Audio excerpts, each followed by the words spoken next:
Hello dear students, Assalamu alaikum. My name is Engineer Mir Masocha. I am lecturer Department of Technology, Southern University of Science and Information Technology, Peshawar. As the subject I am teaching you is design of hydraulic structure.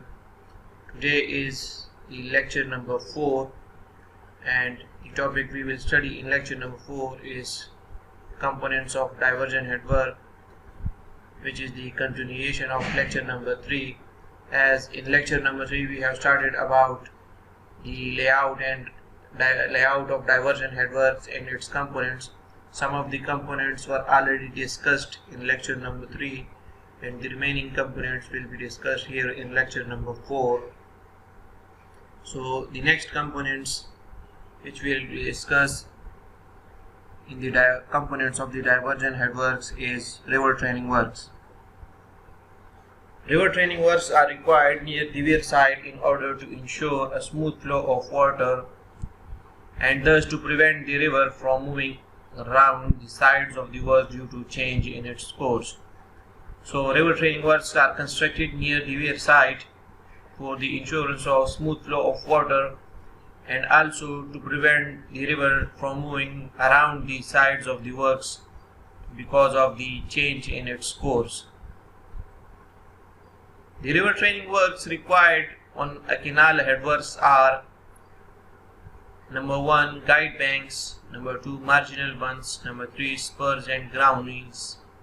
These are the different river training works which are required at the canal headwork for the assurance of smooth flow of water and also to prevent the river water from moving around the sides of the headworks. Number 1 guide banks. When a barrage weir is constructed across a river which flows through the alluvial soil, the guide bank must be constructed on both the approaches to protect the structure from erosion. So guide banks are the structure which must be constructed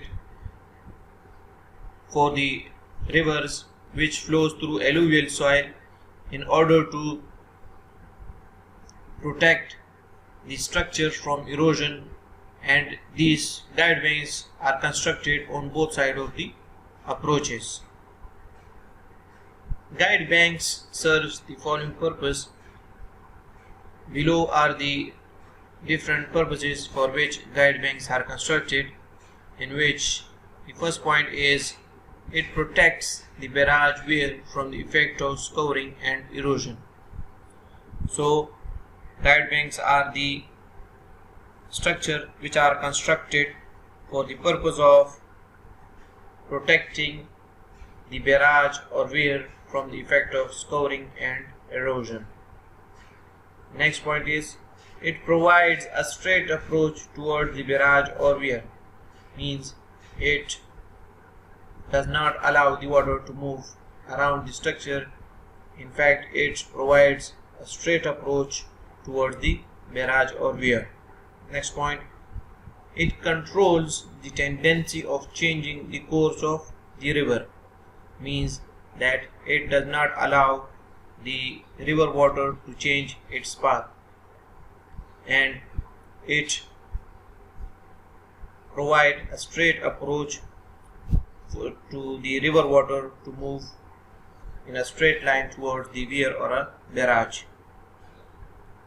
Last point is it controls the velocity of flow near the structure, means it guides the water with a uniform velocity towards the structure or near the structure. The next is marginal bunds. Marginal bunds are earthen embankments which are constructed parallel to the river banks on one or both the banks according to the condition. So marginal bunds are earthen embankments and they are constructed parallel to the river banks. It may be on one side or on both sides depending upon the condition of the soil or depending upon the condition of the banks. The top width is generally 3 to meter to 4 meter, and the side slopes are on the river side is generally 1.5:1, and that on the countryside is 2:1. So these are the different criteria or characteristics of the marginal bunds, that their top width is about 3 meter to 4 meter, and their side slope to the river side is 1.5:1, while that on the countryside it is 2:1. 1.5:1 means 1.5 horizontal 1.5 vertical and 1 horizontal, while on the countryside it is 2 vertical and 1 horizontal. The marginal bund serves the following purposes. Here are the different purposes for which marginal bunds are constructed. Number 1, it prevents the flood water or storage water from entering the surrounding areas. So marginal bunds protect the surrounding area of the diversion headworks from flood water or storage water. That means that it does not allow the storage water or flood water to enter the surrounding area. The next point is it retains the flood water or storage water within a specified section. This means that the flood water or storage water does not allow to move around the structure, and the marginal bunds kept them within a specified section. It protects the towns and villages from devastation during the heavy floods. As already discussed, that the major purpose of marginal bund is to prevent the surrounding areas, so it protects towns and villages from devastation during the heavy floods. It also protects our valuable agricultural land.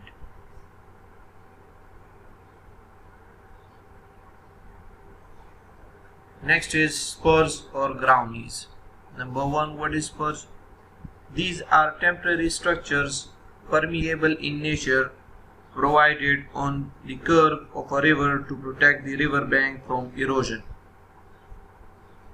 So spurs are temporary structures which are permeable in nature, means that water can pass through them, and they are provided on the curves of a river to protect the river banks from erosion. These are projected from the river bank towards the bed, making an angle of 60 degree to 75 degree with the bank of the river. These structures are projected from the river banks towards the bed and making an angle of 60 degree to 75 degree with the river bank. The length of the spurs depend on the width of the river and the sharpness of the curve, means that their design depends upon the width of the river and also the sharpness of the curve on which it is provided. The function of the spur is to break the velocity of flow and to form a water pocket on the upstream side where the sediments get deposited. The main function of the spurs is to reduce the velocity or to break the velocity of water moving in the river flowing in the river, and also water pockets are formed on the upstream side where the sediments in water get deposited in these water pockets. The spurs may be of the following types. Here are the different types of spurs. Number 1, bamboo spur. Number 2, timber spur. Number 3, boulder spur. These are the different types of spurs which are provided on the curves of the river Now we will discuss these types one by one. Number one is bamboo spur. In this type of spur, a box-like compartment is prepared by driving bamboo piles at 15 cm center to center. Means that a box-like compartment is prepared and bamboo piles are driven in these compartments at 15 cm center to center as shown in figure. As you see, this is the bamboo spur. Bamboos are driven in this compartment. This is the compartment. In this compartment, bamboos are driven at 15 cm center to center. These are the bamboos which are driven at 15 cm center to center. The piles are secured by bamboo bracing. Also, bamboo bracing is provided to secure these bamboos. This is the bamboo bracing.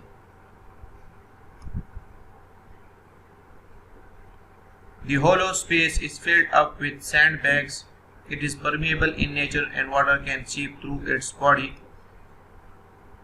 This empty area is filled up with sand bags, as sand is permeable in nature and water can easily pass through it.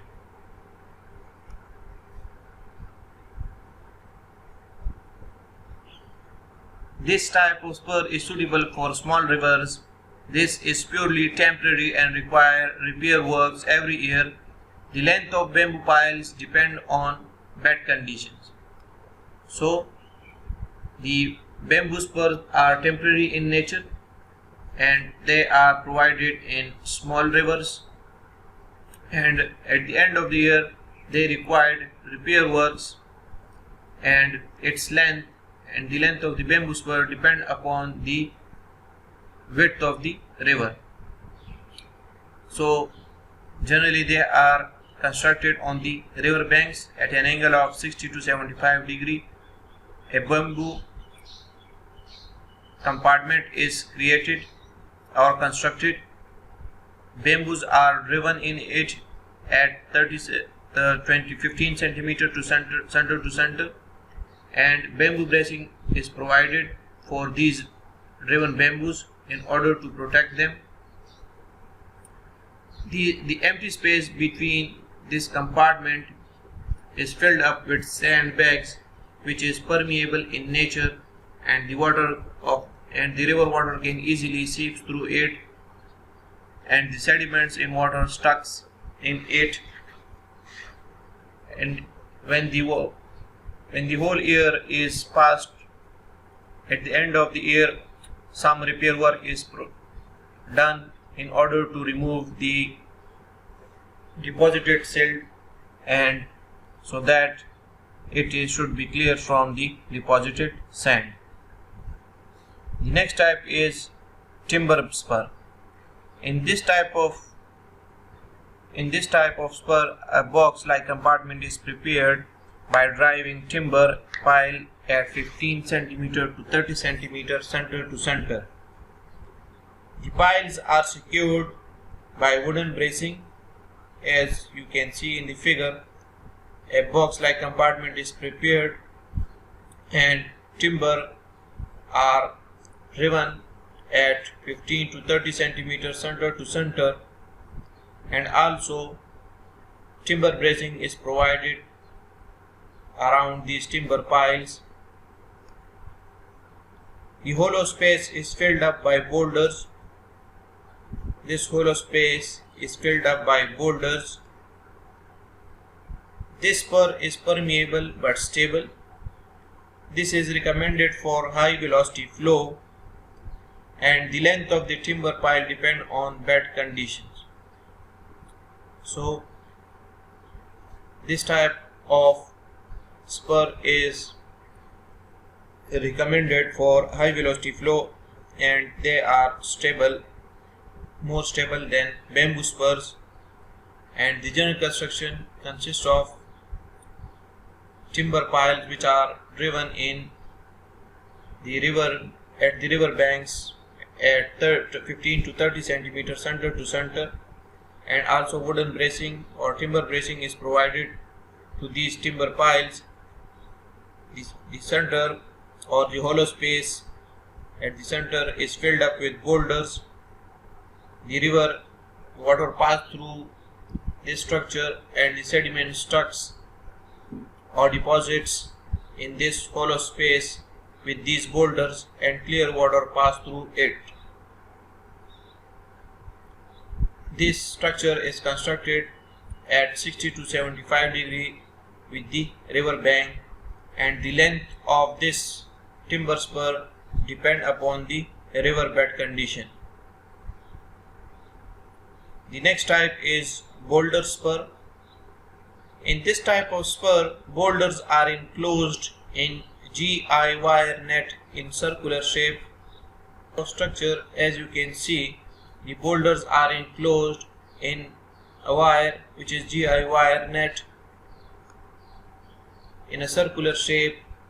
The boulder should be heavy, varying from 30 kg to 50 kg, and the wire net should be made of 4 mm diameter GI. The stones which are enclosed in the GI wire should be having a mass of 30 kg to 50 kg, and the wire in which these stones are enclosed should have a diameter of 4 mm. It is laid from the river bank towards the bed, making an angle of 60 degree to 75 degree with the bank. These stones which are enclosed in GI wire net are laid with the bank at an angle of 60 degree to 75 degree. This type of spur is recommended for rivers where velocity of flow is very high. So the boulder spur is recommended where the velocity of flow is very high. So generally this structure is constructed with the river bank at an angle of 60 to 75 degree.